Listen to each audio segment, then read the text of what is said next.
Email merasa lelah karena lingkungan tempat dia bekerja toksik.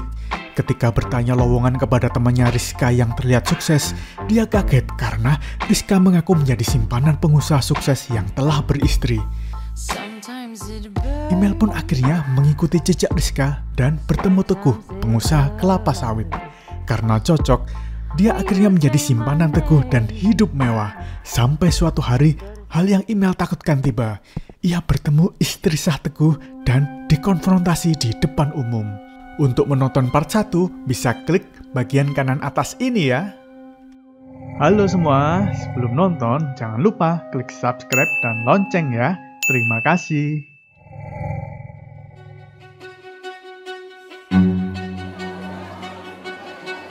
Kalau sampai dilabrak, lindungi aset mukamu, Mel.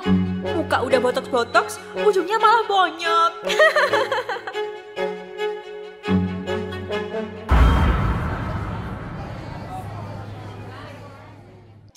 Kok dia ngeliatin sih? Jangan-jangan tahu lagi. Kabur aja deh. Tunggu.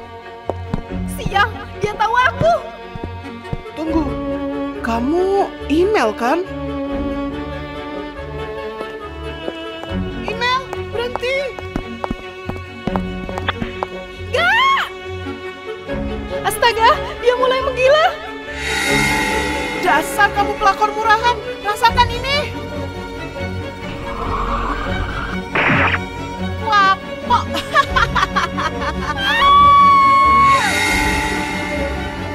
Lepaskan! Aduh, Bunda. Tegar, kamu nggak apa-apa kan, Nak? Minggir! Jangan, Pak! Cepat! Tunggu. Email.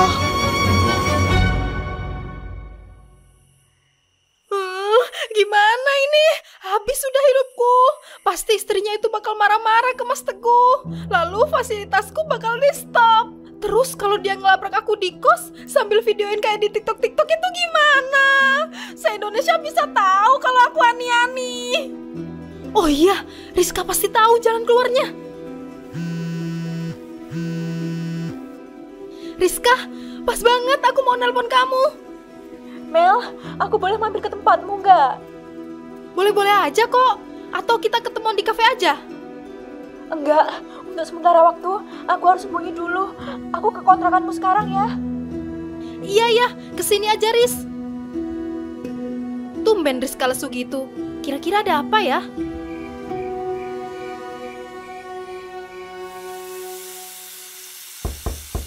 Mel, email, ini aku Rizka, Mel. Masuk aja Riz. Pintunya nggak dikunci kok.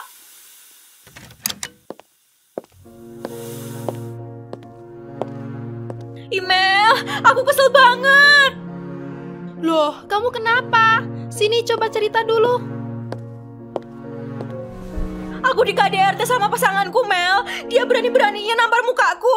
Untung aja lukanya nggak parah. Hah? Kok gitu sih? Dasar cowok sampah. Berani-beraninya nampar cewek. Terus sekarang gimana? Dia sudah kamu laporin? Tenang aja, aku lagi proses cerai kok ini. Lihat aja, semua hartanya bakal kuhabisin. Dia yang jatuh miskin gak bisa nafkahin aku, malah akunya yang digebukin. Suami gak tahu diuntung. Sabar ya Riz. Yang penting sekarang kamu berhasil lepas dari cowok itu. Kamu hati-hati ya Mel, cowok itu sama semua. Mau tua, muda, kaya, miskin, single, taken, sama semua. Iya nih. Kamu tahu nggak? Kemarin istrinya Mas Teguh datang ke apartemen. Mana dia ngenalin aku lagi. Terus ngejar-ngejar kayak mau ngelabrak. Apa jangan-jangan selama ini aku dibohongin ya soal mereka yang mau cerai itu? Tuh, emang gak ada yang bener cowok-cowok ini. Udah Mel, mumpung masih belum terlalu jauh, mending stop aja hubunganmu sama dia. Kamu beruntung tadi bisa kabur dari istrinya. Bener juga ya. Duh, hampir aja aku bucin ke dia. Untung kamu nyadarin aku. Makasih Loris. Kita sama cewek emang harus saling support, Mel. Kita udah gak bisa lagi percaya sama cowok. Ntar aku bantu deh, biar dia gak nyari-nyariin kamu lagi.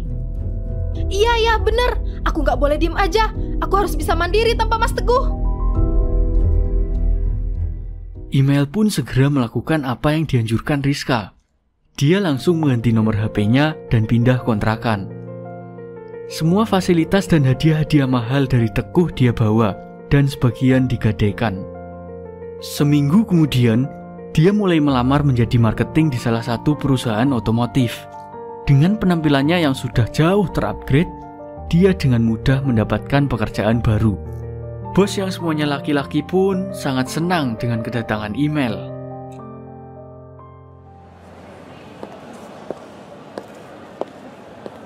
Duh, kangen nih belanja barang-barang branded. Karena gak ada Mas Teguh, paling mentok-mentok beli Uniqlo. Aduh, balik miskin. Hah? Itu kan Rizka sama Mas Teguh. Kok mereka jalan berdua?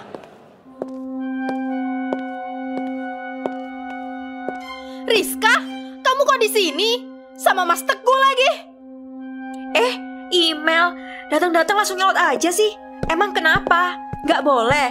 Kamu kan udah gak ada hubungan lagi sama Mas Teguh. Kan kamu Mel yang hilang tanpa sebab. Sudah Mas, biar aku aja yang ngomong sama dia. Lagi emosi, harus ditenangin dulu. Iya sayang. Apa-apaan kamu, Riz? Kenapa dia manggil kamu sayang? Kamu sendiri yang bilang aku harus jaga jarak sama Mas Teguh. Aduh Mel, jadi cewek itu ya jangan polos-polos. Jadi ini pembelajaran aja ya dari seniormu. Lagian, kamu kan udah banyak wajarin. Pasti bisa lah cari gadun lain. Jadi, kamu kemarin suruh aku jauhin Mas Teguh, ganti nomor dan lain-lain itu supaya kamu bisa dapetin dia sendiri. Pinter kamu Mel, cepet belajar. Ya gimana ya, Mas Teguh kan tajir melintir. Dah mau proses cerai lagi. Siapa coba yang gak mau sama dia? Dasar kamu wanita ular. Biarin, daripada gembel kerja jadi marketing. Pak, tolong Pak. Wanita menyebalkan ini dikondisikan. Gangguin saya sama pacar saya aja. Apa kamu bilang? Bye. Lepasin. Awas kamu Rizka.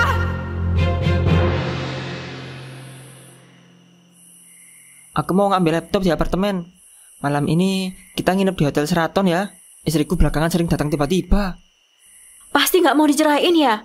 Yang sabar ya Mas. Aku tetap setia menunggu kok. Makasih sayang. Tunggu di sini bentar ya. Ya iyalah, aku kan nungguin hartamu. Pengusaha kelapa sawit gitu loh. Upgrade banget dari mantan suamiku Dede yang cuma punya restoran sepi. Tapi aku harus cari cara buat nyingkirin istrinya supaya dia gak bisa ambil hartanya Teguh. Kan harus aku yang menikmati semuanya. Rasakan itu pengkhianat. Aduh, hidungku, wajahku. Kenapa? Fillermu miring ya? Kasian deh, udah suntik botox, ujung-ujungnya bonyok. Kurang ajar kamu. Rambutku. Cewek gak tau diuntung. Udah dibantuin dapat duit malah gak tau terima kasih. Kamu tuh cewek murahan, perebut laki orang. Goblok. Emang kamu istrinya? Cuma aneh-aneh bego aja belagu. Makan nih. Astaga, hentikan. Apa-apaan kalian ini? Dia duluan yang mulai. Betina sialan. Kamu yang mukul aku duluan. Dasar cewek barbar. Dasar muka plastik. Dilihat dari model-modelnya, kalian pasti simpanan Teguh. Daripada kamu istri gak laku, masih aja ngemis-ngemis ngejar Mas Teguh. Mau minta bagian hartanya kan? Datang terus ke apartemennya. Ngapain sih kamu gak cerai aja?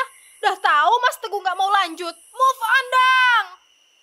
Kalian ngomong apa sih? Justru saya selalu kesini nagih dia tanda tangan surat cerai dan mau beli sisa saham.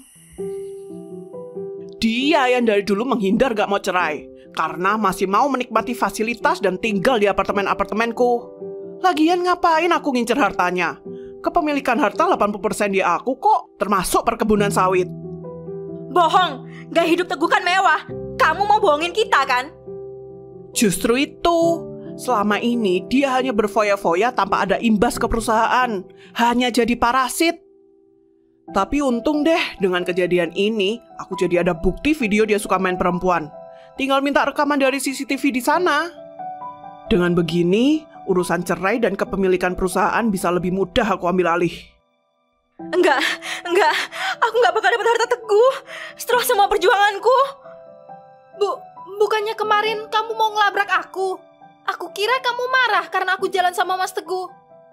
Itu karena aku mau memperingatkanmu. Lebih baik kalian cek ke dokter. Maksudnya apa? Sejak setahun lalu, Teguh positif HIV/AIDS.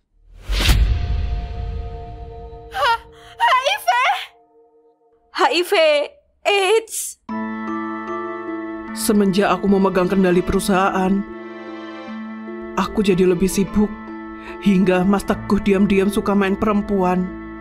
Mendengar itu, aku memutuskan pisah rumah dengannya karena tak mau anakku terpengaruh. Melihat kita menjauh, hobi buruknya semakin menjadi. Hingga akhirnya dia positif HIV/AIDS. Untungnya, aku dan anakku tidak tertular karena aku sudah lama pisah ranjang dengannya. Dari musibah itu, harusnya dia tobat dan mulai cari pengobatan. Tetapi, yang terjadi justru sebaliknya. Tobat mas sekarang. Walau AIDS belum bisa disembuhkan, masih ada pengobatan lain agar bisa bertahan. Sudah terlambat, Dek. Pilihannya hanya hidup hambar dan mati perlahan, atau menikmati sisa hidup secara maksimal walau mati lebih cepat. Kamu udah tahu kan pilihanku yang mana? Tapi kamu bisa menulari orang lain, Mas. Mereka yang mendekatiku memang pantas mendapatkannya. Mas, jangan gila.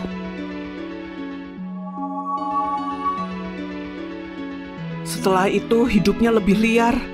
Karena banyak yang tahu dia pengusaha kelapa sawit, wanita-wanita mulai mendekatinya. Sebagai istri, aku tak sanggup menghadapi itu semua. Aku sempat mendengar kabar bahwa dia dekat dengan wanita muda bernama Imelda. Aku mencoba menghubungimu, tapi semua sosial mediamu kamu private. Aku nggak kuat sama komentar jahat netizen. Kerja nggak jelas, hedon mulu, pasti ani-ani. Pasti dia ini simpenan gadun. Dasar orang-orang miskin, bisanya iri aja. Aku nonaktifin kolom komennya deh, biar makin sebel ngeliatin aku makin cantik dan kaya. Karena tak bisa menghubungimu, ketika kita bertemu kapan hari aku mengejarmu, mencoba memperingatkan, tapi kamu malah lari.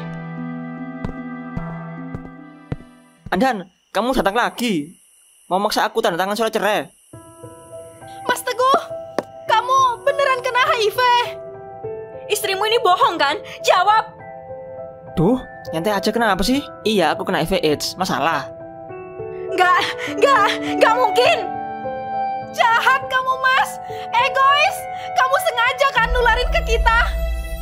AIDS, gak usah emosi gitu dong. Lagian, gara-gara aku kan kalian bisa hidup mewah dengan cepat. Semua yang instan pasti ada konsekuensinya lah. Paling juga bentar lagi mati. Enggak, aku masih muda. Nggak mungkin kena AIDS. Puas kamu mas. Aku bisa laporin kamu ke polisi. Puas lah, laporin aja gak apa-apa. Toh dengan sisa hidupku, I have nothing to lose. Ya Allah, apa yang telah aku lakukan? Jika saja aku menahan diri, hal ini tidak akan terjadi padaku. Tenang Mel. Besok segera periksa ke dokter ya. Walau ternyata positif HIV, dengan pengobatan yang rutin dan gaya hidup sehat, masih ada kemungkinan hidup lebih lama.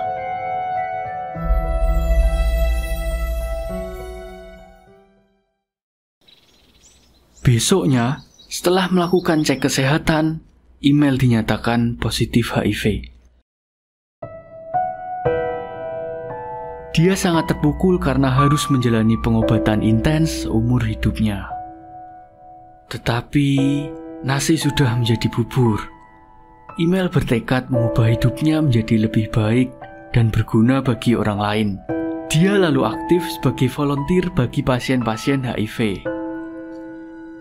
Email pun berusaha menjaga pola hidupnya agar bisa lebih sehat. Sejak saat itu, dia juga tidak pernah melihat Rizka lagi. Sementara Teguh dinyatakan meninggal dunia 1 tahun kemudian.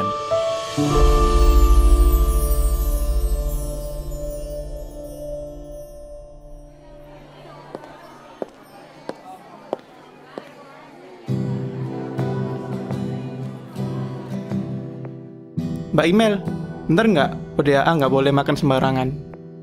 Betul sekali, penderita HIV mempunyai sistem imun yang lebih lemah, jadi tidak disarankan jajan sembarangan atau makan dengan rasa-rasa yang lebih kuat.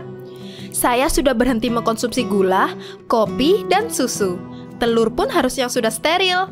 Wah, pasti berat banget tuh, nggak bisa jajan enak. Selain itu, aku juga mengubur keinginanku untuk mempunyai keluarga kecil. Nggak tega jika anakku nanti tertular HIV. Mbak Imel, makasih ya sudah rutin jadi pembicara. Memang beda kalau yang kasih info penyintas langsung. Iya Bu, nggak apa-apa. Oh iya, dengar-dengar ada pasien baru ya, yang sudah di tahap akhir AIDS. Umur berapa ya? Kelihatan udah tua gitu sih. Waktu hidupnya diprediksi tinggal beberapa hari aja. Dan selama ini juga nggak ada yang jenguk. Kasian, aku jenguk bentar ya. Siapa tahu bisa menguatkannya. Boleh Mbak Imel, langsung aja ke Bangsa 5 ya.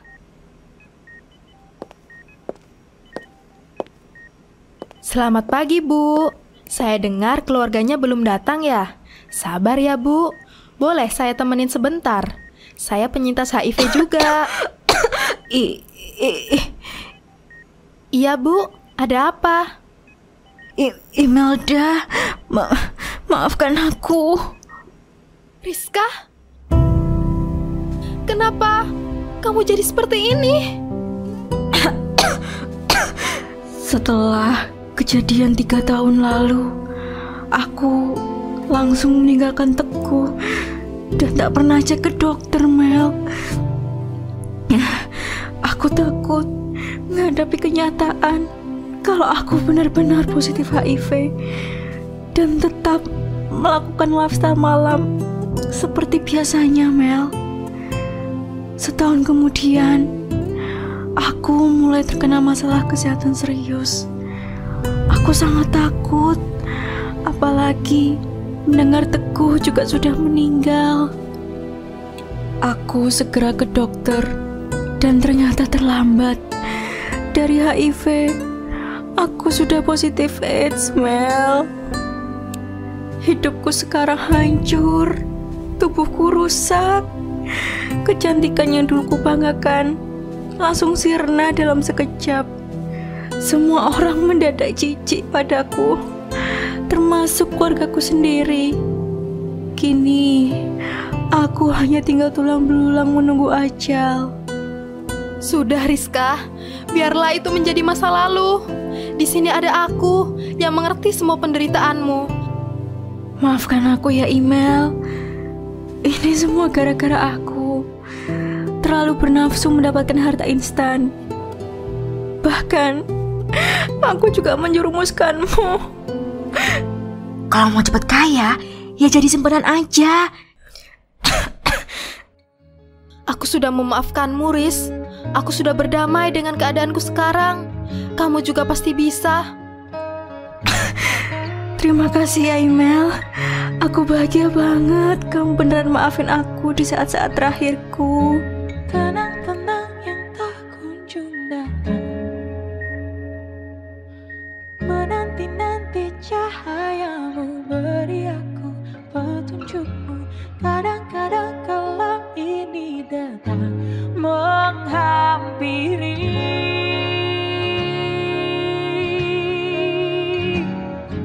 Jauhkanku dari sedih itu, aku merindu padamu. Jauh